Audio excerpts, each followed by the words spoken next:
देखिए, वो तो अब उनका काम आलोचना करना है, लेकिन 2014 के बाद जो इकोनॉमी की साइज बढ़ी है, वो तो सब आंकड़े बोलते हैं।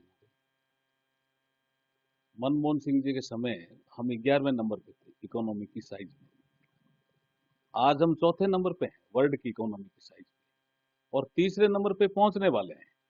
तो ये तो सब डेटा बोलता है, इसमें कोई छिपाने का कुछ है ही नहीं, सबके सामने है, पब्लिक डोमेन में है।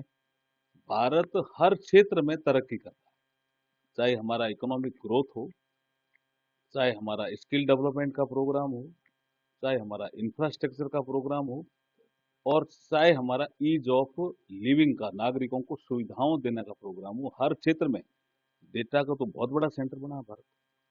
डिजिटल इंडिया कितना आगे बढ़ गया, ये सब डेटा बोल रहे हैं। उनको तो अ, उनका काम है आलोचना करना। बाकी 2014 के बाद भारत ने तेज गति से तरक्की की है हर क्षेत्र में। नहीं, वो उनको, उनका तो काम आलोचना करना है, बाकी उनको टोटलिटी में जाकर के देखना चाहिए चीजों को। 28 फरवरी को अजमेर में प्रधानमंत्री श्री नरेंद्र मोदी जी राजस्थान आ रहे हैं। नियुक्ति पत्र भी 21,000 से ज्यादा लोगों को नियुक्ति पत्र देंगे, और दूसरा 30,000 करोड़ के आसपास का शिलान्यास और विमोचन का, लोकार्पण का कार्य होगा। तो बहुत सी विकास की योजनाओं की जो शुरुआत हुई है, उनका लोकार्पण करेंगे, और कुछ भी जो आवश्यक है राजस्थान के लिए, उनकी भी जरूर निश्चित रूप से वो वहाँ अपना संबोधन में अपनी बात कहेंगे। राहुल गांधी का आरोप लगाया कि देश किसानों के लिए धोखा किया है मोदी सरकार। देखिए, राहुल गांधी जी भी तथ्यों के साथ बात नहीं करते हैं। वो, उनको कोई चीज कोई पकड़ा देता है और उसके बाद बोलने लग जाते हैं, और एक उनकी आदत पड़ गई है झूठ बोलना और भाग जाना। लोकसभा में भी वो झूठ बोल के गए और तुरंत ही भाग गए। फिर हमारे यहाँ डॉक्टर संजय जायसवाल है, हमारे मुख्य सचेतक हमारे लोकसभा में, उन्होंने पॉइंट ऑफ ऑर्डर के तहत एक रूल का हवाला भी दिया कि किसी भी सदस्य बोल करके तुरंत नहीं जाना चाहिए। ये तो एलओपी है। तो स्पीकर साहब ने कहा हम आगे से सभी सदस्यों को ये निर्देश भी जारी करेंगे कि तुरंत बोल करके नहीं जाना चाहिए। वो तो झूठ बोलते हैं और भाग जाते हैं।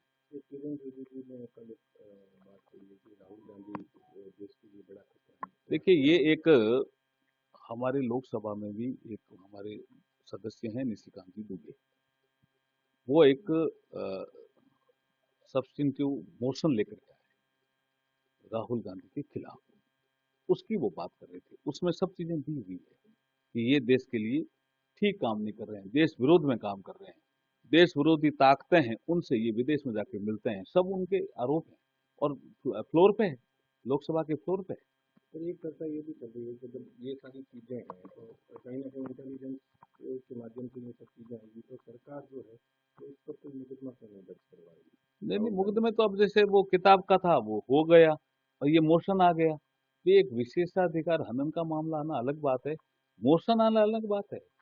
कुछ सीरियसनेस होती तभी मोशन आता है, उसमें सब डिटेल देनी पड़ती है। तो निशिकांत जी दुबे ने पूरी डिटेल दी है लोकसभा स्पीकर को इनके बारे में। ममता बनर्जी का एक बयान आया है कल, तो जो चुनाव आयोग जो काम कर रहा है उसकी हालत उपराष्ट्रपति जो थे ना पहले वाले, उनकी तरह हो जाएगी, धनखड़ जी की तरह। देखिए, ममता बनर्जी जो एसआईआर की एक्सरसाइज बंगाल में चल रही है, पश्चिम बंगाल में, उसको लेकर के परेशान है। चुनाव आयोग से वो मिली, चुनाव आयोग ने ये समझाया कि जो वोटर इलिजिबल नहीं है लिस्ट में, वोटर लिस्ट में, वो हटेंगे। उन्होंने दबाव बनाया, उन्होंने कहा नहीं ऐसा नहीं हो सकता, हटेंगे, और जो अफसर काम नहीं करेंगे उनके खिलाफ हम कार्रवाई करेंगे। ये हमारा काम है, और संविधान ने हमें ये ताकत दी है। आर्टिकल 324, 325, 326 सारा समझाया। फिर उसके बाद भी बाहर निकल के उन्होंने कुछ आरोप लगाए चुनाव आयोग पे भी। फिर उसके बाद सुप्रीम कोर्ट में ये मामला चल रहा है एसआईआर का, तो सुप्रीम कोर्ट पहुंच गई। लेकिन लेकिन एसआईआर की प्रक्रिया में जो अपात्र वोट हैं वो कटेंगे ही, अब नहीं रह सकते वो वोटर लिस्ट में। गोयल जी का एक बयान है कि हेमंत बिस्वा जो है जिंदा है वहाँ के असम के, और चुनाव जो होगा वो कांग्रेस होगा, बीजेपी नहीं होगा। देखिए वहाँ जो विकास हुआ है, हमारा जो चुनाव है उसमें तो डेवलपमेंट और गुड गवर्नेंस हमारे दो ही मुद्दे हैं। अब बार बार वो हम वहाँ के जो हमारे लोकप्रिय मुख्यमंत्री हैं उन पे आरोप लगाते हैं, गौरव गोगोई जी, लेकिन उनके ऊपर जो आरोप लगे हैं मुख्यमंत्री जी के द्वारा उनका जवाब देना चाहिए ना। उनका जवाब नहीं दे करके और काउंटर कर रहे हैं। काउंटर मत करो ना भाई, जो आप पे आरोप लगे हैं उनका जवाब दीजिए ना। Thank you. वीके न्यूज, राष्ट्र के नाम।